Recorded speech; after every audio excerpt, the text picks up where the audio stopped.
자, 다들 셋. 안녕하십니까. 사마열입니다. 김성범 교수님저 헌법 총론 제4판 700페이지 로마자 2번 신분과 신분범을 보겠습니다. 사마열TV 절차 추천업 부탁드리고 유튜브 구독을 권장합니다. 로마자 2번의 신분과 신분범 1번의 신분의 의의 양가 1번 신분의 개념 신분이란 사람의 일신전속적 특성, 일신전속적 관계 내지 지위 또는 일신전속적 상태를 말한다. 여기서 일신전속적 특성에 해당하는 예에는 남녀의 성별, 연령 등이고 일신전속적 관계 내지 지위에서 직계존속, 비속의 관계, 공무원, 의사, 약사 등 일정한 직업권, 타인의 재물을 보관하는 자, 타인의 사물을 처리하는 자, 보증인적 지위 등이 포함되며 일신전속적 상태에는 업무성, 상습성 등이 포함된다.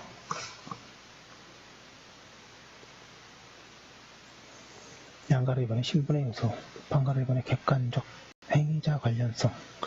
일반적으로 신분은 행위자 관련적 요소이므로 행위 관련적 요소는 아니고 신분이 아니라고 한다.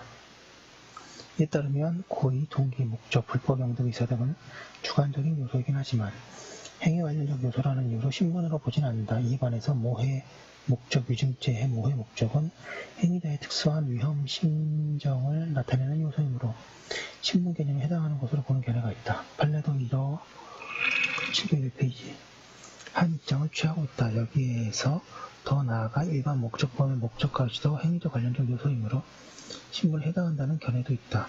생각컨대 모해 목적뿐만 아니라 그 외의 목적, 동기 또는 고의는 행위 관련적 요소이면서도 동시에 행위자 관련적 요소이다. 그러한 주관적 태도는 주체로서의 행위자가 가져야 하는 요소이기 때문이다. 하지만 행위자 관련적 요소라고 해서 모두 신분은 아니다. 왜냐하면 고의나 동기, 목적, 모해 목적 등은 행위자의 주관적, 내부적, 심리적 요소로 분류될 수 있는데 구성요건 요소의 분류상 객관적, 행위자 관련적 요소만을 신분이라고 해야 하기 때문이다. 구성요건 요소의 분류 체계상의 신분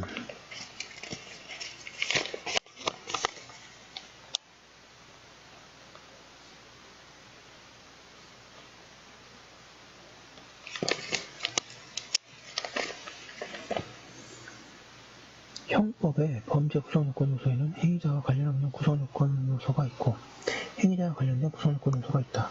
전자는 범죄행위 그 자체를 객관적인 상태에 따라 나타내고 있는 요소를 말한다. 구성요건적 결과 실행행위, 단 자수성을 요건으로 하지 않는 범죄 실행행위, 행위상황, 행위수단 및 피해자 상황 등이 여기에 해당한다. 이 외의 요소들은 모두 행위자와 관련된 구성요건 요소이다. 행위자와 관련된 구성요건 요소는 다시 주관적 행위자 관련적 요소와 객관적 행위자 관련적 요소로 나눠질 수 있다. 주관적 행위자 관련적 요소란 행위자 관련적 요소 가운데 행위자의 내부적 심리적 태도를 가리키는 요소로서 고의와 특별한 주관적 불법 요소, 목적범에 있어서의 목적, 불법 영득 의사 등이 이에 해당한다. 객관적 행위자 관련적 요소란 행위자에 대한 객관적 평가를 통해 행위자에게 인정될 수 있는 특성, 지위 또는 관계, 상태 등을 가리키는 요소이다. 예컨대 남녀의 성별, 직무에 관한 죄의 경우 공무원으로서의 지위, 부진정 부자기범의 경우 보증인적 지위, 영아살해죄에 참작할 만한 동기를 가진 직계존속, 존속살해죄의 직계비속 등 영업성 및 삼숙성 등이 여기에 해당한다.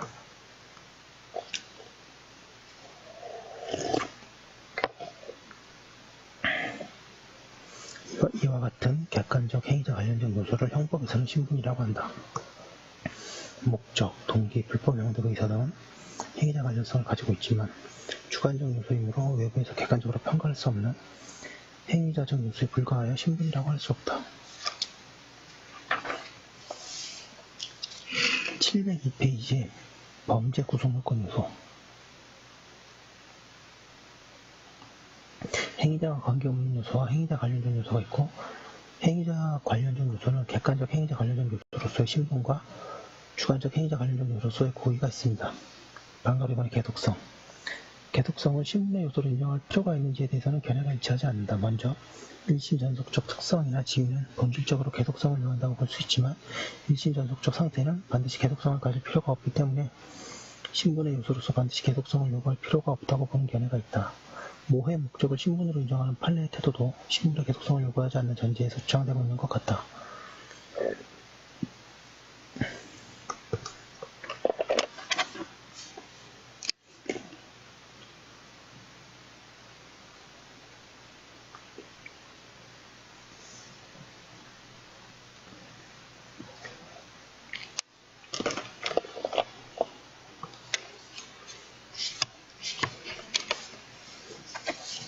반대로 우리말의 신분이라는 용어 그 자체도 어느 정도의 계속성을 필요로 하고 있고, 목적 등을 신분으로 보지 않기 위해서라도 계속성이 신분의 본질적 요소로 인정되어야 한다는 견해도 있다.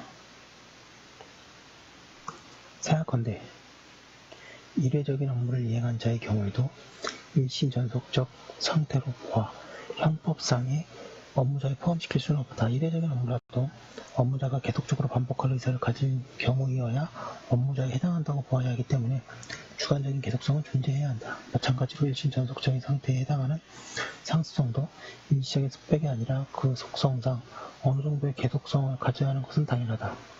뿐만 아니라 신분의 개념 요소로 계속성을 부정한다면 중강도죄의 주체인 절도자나 강도상의 살인죄의 행위 주체인 강도자 등도 신분자로 보아야 하는 문제점이 생긴다. 따라서 신분 개념에는 계속성이 필요하다고 보는 것이 타당하다. 703페이지 2번의 신분의 분류. 신분은 범죄 성립 및 과형 및 처벌에 미치는 영향을 기준으로 하여 다양하게 분류된다. 신분을 어떻게 분류하는지는 공범과 신분에 관한 형법의 규정을 해석하기 위한 전체적인 의미가 있다. 신분을 분류하는 방법에는 형식적 분류 방법과 실질적 분류 방법이 있다. 양가로 1번에 형식적 분류 방법. 방가로 1번에 구성적 신분. 신분이 범죄의 구성요건 요소로 되어 있어서 신분자가 일정한 행위를 하면 범죄가 되지만 비신분자가 그 행위를 하면 범죄가 되지 않는 경우의 신분을 말한다.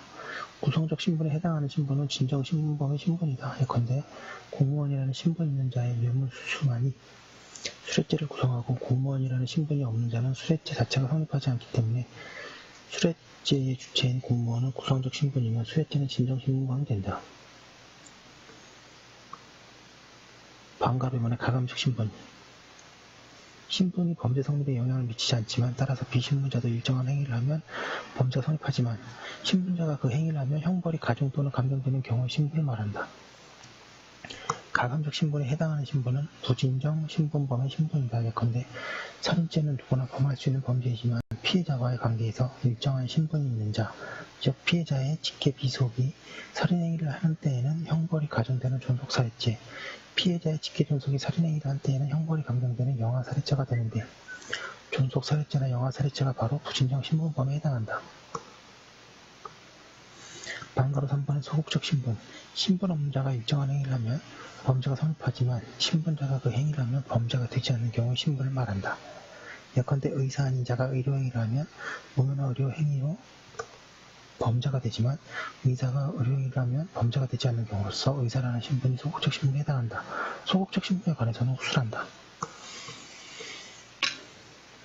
양가로 2번 실질적 분류 방법. 불법의 연대성과 책임의 개별성을 고려하여 형법상의 신분을 위법신분과 책임신분으로 구별하는 태도에 의해서의 분류법이다. 704페이지 방가로 1번 위법신분. 위법신분이란 행위의 별과 원가치를 근거지우거나 조각시키는 신분을 말한다. 형식적인 분류방법에서 말하는 구성적 신분뿐만 아니라 가감적 신분도 행위의 결과 방가치에 영향을 미치는 한 위법신분에 해당할 수 있다고 한다. 이에 따르면 위법신분은 제한종속 형식하에서 공범에게 종속되는 신분이라고 한다. 방가로 1번의 책임신분.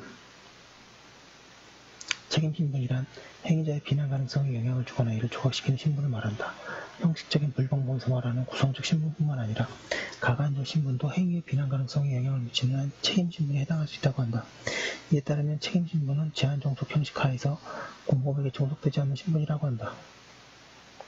방가로 3번의 책임조각적 신분.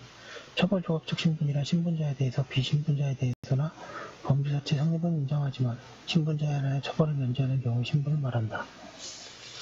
여기까지 하는 거 올려두고 또 이어서 하도록 하겠습니다.